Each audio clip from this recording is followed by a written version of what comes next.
Oh, what's up, guys? Good morning. You know who it is. That fella, T Speller, out in the garden, getting ready to take a little tour. Came up with a couple of new little ideas, a little more inventive in the garden. You ain't got nothing to do, take a walk with me.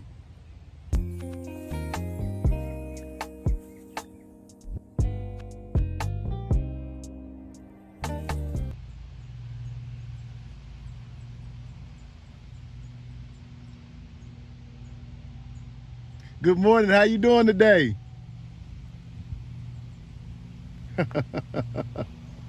What's up, everybody? So yesterday, my little sister came out and she saw that I constructed and I built these trellises right here for my indeterminate tomatoes.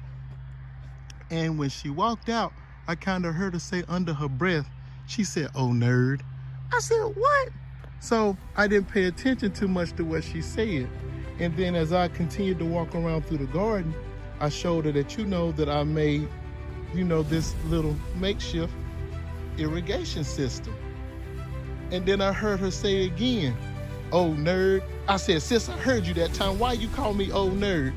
She said, "There is no way in the world that somebody should just come up with an idea to build their own irrigation system instead of just going to the store and buy one." And I told my sister, I said, "Look," I said, when we came up, it ain't like we had a whole lot. So if you didn't have something, you made it.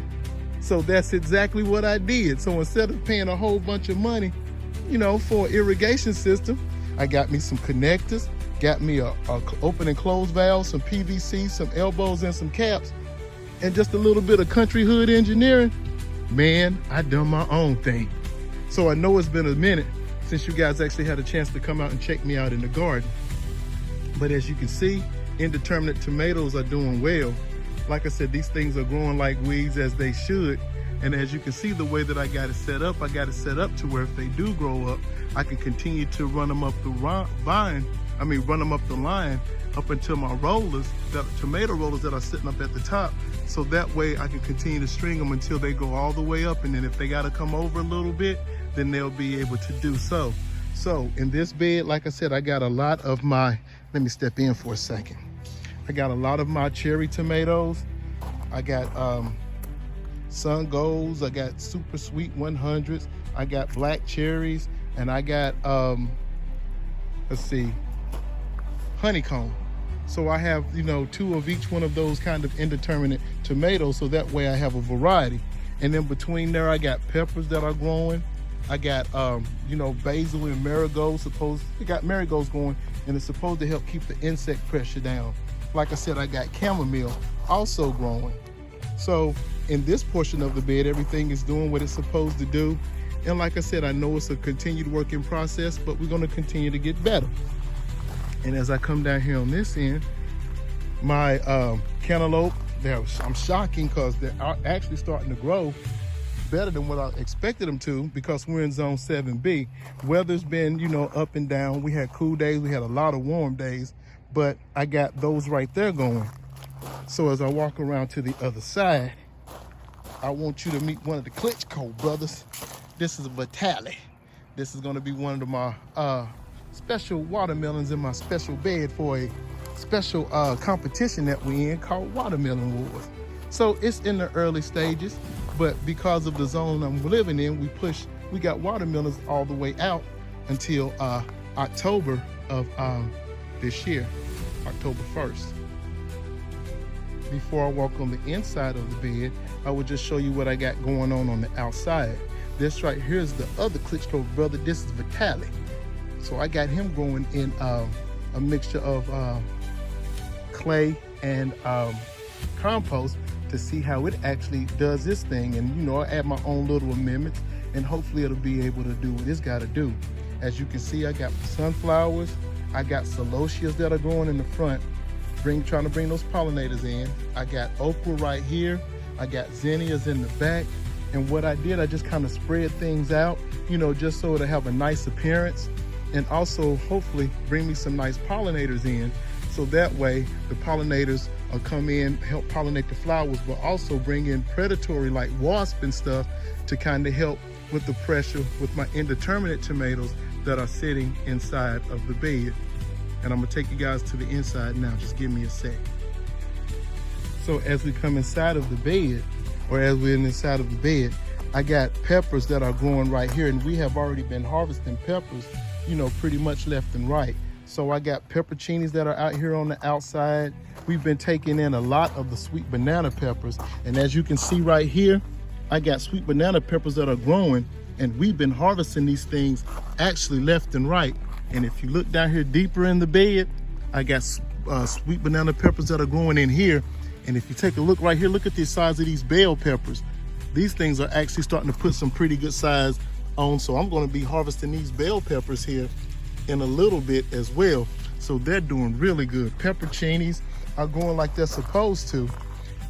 As you guys can see right here, I got my peppermint that's growing out here. Still got my chives and stuff on the other side. I harvested a lot of the kohlrabi. I harvested pretty much all of the kohlrabi, but I got beets. And y'all look at here, I got these onions in here up under the inside, and they're starting to develop pretty good. My carrots, I'm gonna eventually have to fan out, and even my eggplants are doing well. And as you can see, I got an insect cloth on the top, or insect netting on the outside. Man, these flea beetles out here giving me some serious problems, but we're gonna try to do what we can to fight that off. As I do this quick 180, my bush early girl, as you can see, my tomatoes are actually starting to grow, and they're actually starting to put size on. As I walk around this way, I still got my celebrities. They haven't done anything yet, so they are a little bit behind. But if I come a little bit further down, as you can see, I'm starting to get some Cherokee purple tomatoes that are actually starting to grow. So they're putting some size on right now. So it's about, you know, being a little patient and letting nature take its course, but just making sure that you give your garden everything that it needs to be successful. And as you can see right here, guys, my cucumbers, they're starting to put size on. Look at here, they're starting to flower already. And these are, I'm trying to make sure I pronounce this right, Parthenocarpic. So that way, they don't need to have pollinators. Pretty much they'll grow and they'll just produce their own cucumbers.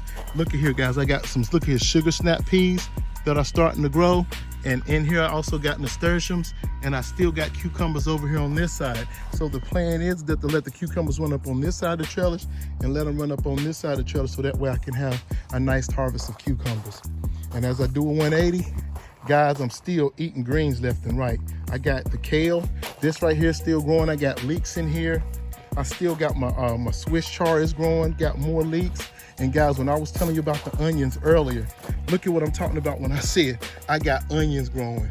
So I gotta go get a shelving system, because it won't be too much longer and I'll be bringing these onions in, because these things are starting to put some size on. I got my butter crunch lettuce that we're still harvesting. They're getting closer. They're trying to bolt, but I'm keeping shade cloth on top of them to try to keep that direct sun off of them to keep them from bolting. I've been harvesting broccoli. I got eggplants now that are growing over in this bed. We've pretty much been harvesting the leaves and the heads off of the broccoli, and if it continues to grow, it grow. If it don't, we'll get ready to take it out, and we'll get ready to probably put some more Lacinato or dinosaur kale or something over in this bed. Oh, wanted to show you this. We were able to actually find some chocolate mint. So we got some chocolate mint that we have out here, and we have put that in a pot. So that's doing this thing. Like I stated earlier, we got cantaloupes that are growing as well. And like I said, they're starting to put flowers on. So things are actually starting to look really, really good right now. And as you guys can see, look at the size of these squash leaves, man. I got squash that are growing. And let me see if I can find a way to get in here real quick and show you what I'm working with. Like I said, see if I can get down in there. You can see I got squash. Like I said, trying to get them pollinated. You know, and some of the pollination we're doing by hand. And the reason why is because we have a problem with that mean, that hideous, that scent from the underworld, the evil, the mean squash vine borer. So what I'm trying to do, I'm trying to protect my squash right now the best I can. And then I'm gonna show you guys in a little secret mixture that I try to put together to help with the vine borers, and also try to help with with keeping pests off of the rest of my brassicas. I planted me some bush beans. They're coming up. I still got a few heads of broccoli. Got cabbage that is still growing. Right here I got zucchini going. So my zucchini is looking like they're trying to put flowers and fruit out. So we're going to try to push that, and we're going to try to keep that going. So guys, as you can see, just a little quick, glance of what we got going on, in the garden. Yo, what's up, Hootie? So yeah, so like I said, we're still trying to do our thing, and then we'll walk out here to the trees in a little bit. Hold on. And these right here, just a few of the pepperoncinis and the sweet bananas that we've been harvesting from the garden. All right, guys, now what I'm gonna do, I'm gonna give you a little bit of update on the fruit trees. This is the Kiefer pear tree. Don't have anything growing on it yet. Maybe it'll bloom later. Maybe it's not the year for it, but we're gonna see. As I walk down this way, we got our Bartlett pear. Bartlett pear still leaving, doing pretty good right now, but no fruit on it as of yet. But this right here is what I wanted to show you guys. If you take a look, I had this tree right here, had a nice amount of Orient pears growing on it. And if you guys take a look and see, I got these organza bags put on some of the fruit right now to protect it. And the reason why is because I had pears, Orient pears that were growing on these smaller branches. We came out one day and realized that our pears were gone. Come to find out that there was some deer that were running around apparently over here in the yard, and these jokers started actually feasting on the pears. So I only got a few of them left, and the ones that I got left, I had to put the organza bags on to try to protect, so that way I could have some fruit. Right here, I had bugs, and man, these bugs are vicious. So I had bugs that was actually eating on the leaves of my Fuyu persimmon. So as you can see, if you see a little bit of like it's not powder, it's kaolin clay with a mixture of BT. And I'm doing what I can to try to protect the leaves and stuff and the foliage from the bugs and everything that are eating them. So up here, I got my Red Delicious, and over here I got my Honey Crisp. So they're just putting leaves on. Nothing special going on with those right now because they're not producing any fruit. And guys, I don't know. I think my fig trees bit the big one. I think I gotta let them go. Looks like another love TKO. That one right there was my brown turkey fig. But there's a little bit of hope left over here in my Celeste fig. So hopefully we're gonna be good with this one. As you guys can see, I got my Texas Everbearing. I believe this is that one. I got the tag on it, let me see. And as you guys can see, I got coating on it because I had something that was eating the leaves. Yep, this is the brown turkey. The other one is the Texas Everbearing. So this is the brown turkey. At least I got leaves on it and it's trying to grow, so hopefully I get something off of that. But guys, what I wanted to show you was this. My pride and joy. Now I'm not gonna take the cover off because I got the stakes in the ground to keep the birds and stuff out. But can you see that? Guys, I got blueberries and I got clusters. Look at that, woohoo! And so we're gonna harvest these. We're gonna come out and harvest a few of these probably tomorrow, but I wanna take some of them off, but I wanna try to let them ripen a little bit more. And on this one right here, guys, look at here, I got clusters of blueberries. They're not ready yet, but I had to put this netting over them because I got birds that are sitting back waiting for these things to turn the same way we are. They wanna try to get to them before I do. And I can't go for that, oh no. No can do. So I'm gonna walk over this way. Like I said, on my peach trees, as you can see, I got these covered in a coating of surround kaolin clay and BT. So I got a few of these Alberta peaches that are still growing, and I got a couple that I'm trying to protect. And the one that I had, my contender, oh, she's still producing. So she's still holding on too. So I'm keeping her sprayed, and I'm trying to make sure I can try to keep as much of the pest pressure off of that. And when I say loaded, this is what we're talking about when we say loaded. I mean, this thing is loaded from the rooter to the tutor. And like I said, so I'm extremely pleased with this, and hopefully we'll be able to continue to produce. All right, guys, now we've come to the back side of the house. So right here, I got my blueberry bush and I got strawberries. And guys, let me tell you something. I'm gonna have to move this doggone bush and this bush right here to the garden. And the reason why, I had some plump strawberries that had just turned and ripened and were red.